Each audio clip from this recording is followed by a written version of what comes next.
ফুৰিব যাওঁতে আমি এটা এৰিয়াত বেছিকৈ য'ত খৰচ কৰোঁ সেইটো হ'ল খানা, কাৰণ দিনটোত আমি 3-4 মানটো খাওঁৱেই right.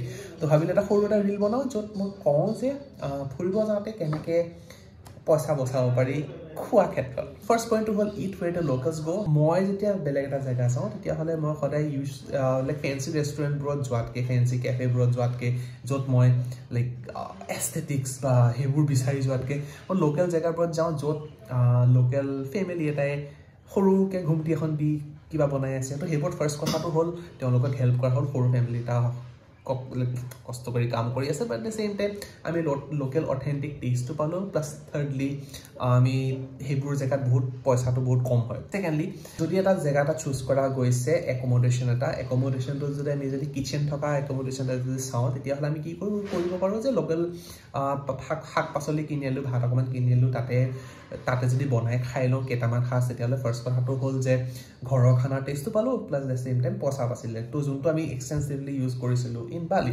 So' you can try it. আৰু মই বেছি ডিটেইলছত লিখিছোঁ ইন দ্য ব্লগ, যোনটো লিংকত আছে। You can check it out and let me know' কিবা থাকিলে নেকি, আপোনালোকে কি ইউজ কৰে, কি টাইপৰ টিপছ এণ্ড ট্ৰিক্স আছে আপোনালোকৰ তাত, এণ্ড দেন চবৰে হেল্প হ'ব।